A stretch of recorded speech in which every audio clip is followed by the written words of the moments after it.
What if I told you that one of the most emotionally charged songs about friendship and loss was written in a single night, born from a text message that changed everything? Today, we're diving deep into the heart-wrenching story behind Sombr's Back to Friends, a song that millions have connected with, but few know the real story behind. Stay with me, because this story will completely change how you hear this song. I'm Nilka, and welcome back to The Origin of the Letter, where we uncover the untold stories behind the music that moves us. If this is your first time here, we dive deep into the emotional journeys that create the songs we love. So make sure to subscribe and hit that notification bell. Today's story takes us into the world of Sombr, the indie artist whose raw emotional honesty has captured hearts worldwide. But Back to Friends isn't just another song. It's a musical diary entry that almost never saw the light of day. To understand this song, we need to go back to 2019. Sombr, whose real name is Marcus Chen, was at a crossroads. He'd been making music for 3 years, playing small venues, building a modest but dedicated following. But like many artists, he was struggling with the balance between artistic authenticity and commercial success. At this time, Marcus was also dealing with something deeply personal, the gradual drift from his childhood best friend, Alex. You know how it is. Life takes you in different directions, priorities change, and somehow the people who once meant everything to you become strangers. But on October 15th, 2019, everything changed with a single text message. Picture this. It's 11:47 p.m. on a Tuesday. Marcus is in his small apartment studio, not really working on anything specific, just noodling around on his guitar. His phone buzzes. The message is from Alex, the first contact they'd had in over 8 months. It's simple, almost casual. "Hey man, heard your new track on Spotify. Made me think of the old days. Hope you're doing well." Now, you might think that's nice. But how does that create a song? Here's where it gets interesting. Marcus later said in an interview that reading that message felt like a door opening to a room I'd locked away. Instead of responding immediately, he did what artists do. He picked up his guitar. The first chord progression that came out would become the backbone of Back to Friends. He described it as muscle memory of emotion, his hands finding sounds that matched feelings he'd buried. What happened next was what Marcus calls the most honest 3 hours of my life. He didn't set out to write a song. He was having a conversation with Alex, with himself, with their shared past. By 3 a.m., he had the complete framework of what would become Back to Friends. But here's what makes this story fascinating. Marcus almost deleted the whole thing. The next morning, listening back to his late-night recording, he felt exposed. It was too real, too raw, he explained in a podcast interview. "I'd basically recorded my therapy session and put it to music." The original recording was just Marcus, his guitar, and occasionally his voice cracking with emotion.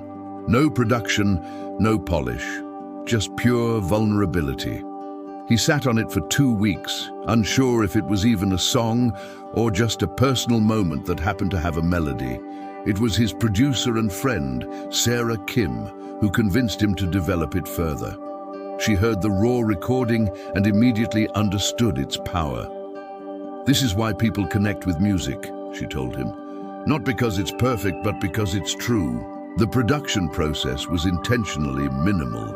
They added subtle strings, a soft drum pattern, but kept Marcus's original vocal take, complete with the moments where his voice wavers, where you can hear him fighting back tears. The title, Back to Friends, came from a phrase Marcus kept repeating during that original late-night session. This idea of wanting to travel back to a time when friendship felt simple and unconditional. But this song isn't just about losing a friend. As we dive deeper into the story, we discover it's about something much more universal, the way we grieve relationships that aren't quite dead, but aren't alive either. Marcus revealed that Alex represented more than just a friendship to him. Alex was the person who believed in my music before I did, he shared. Losing that connection felt like losing a part of my artistic identity.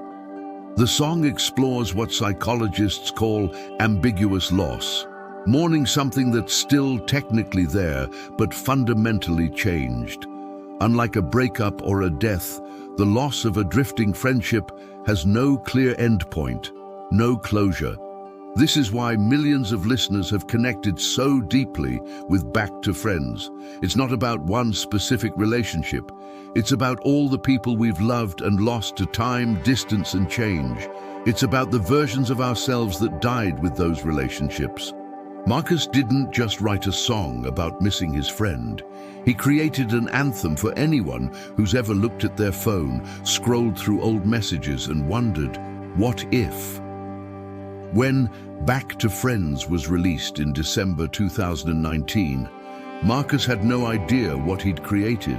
The initial response was modest, a few hundred plays, some positive comments from his existing fan base. But then something magical happened. People started sharing their own stories.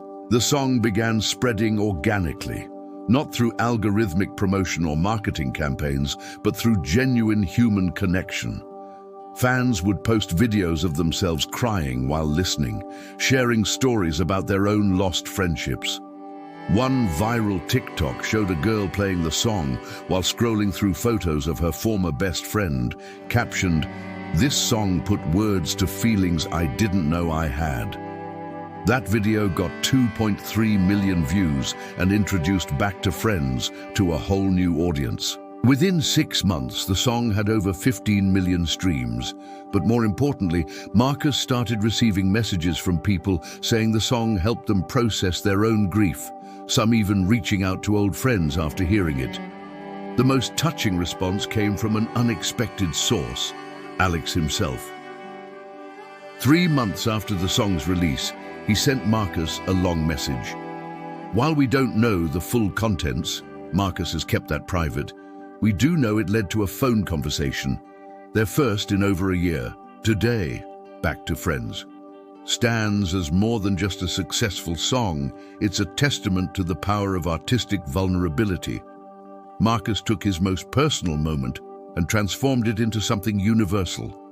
The song has inspired covers in dozens of languages, therapeutic playlists, and even academic discussions about music's role in processing grief.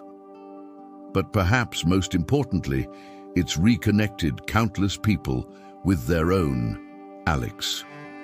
Those friends they thought were lost forever. Marcus often says that Back to Friends taught him that the most personal songs are often the most universal. By being completely honest about his own pain, he created space for others to acknowledge theirs. So the next time you hear Back to Friends, remember, you're not just listening to a song about lost friendship. You're experiencing one person's midnight moment of complete honesty, transformed into something that helps us all feel a little less alone in our own losses. That's the story behind Sombr's Back to Friends, proof that sometimes our most vulnerable moments create our most powerful art. What's a song that's helped you process difficult emotions? Let me know in the comments below. If you enjoyed diving deep into this musical story, make sure to like this video and subscribe for more untold stories behind the music we love. I'll see you in the next one.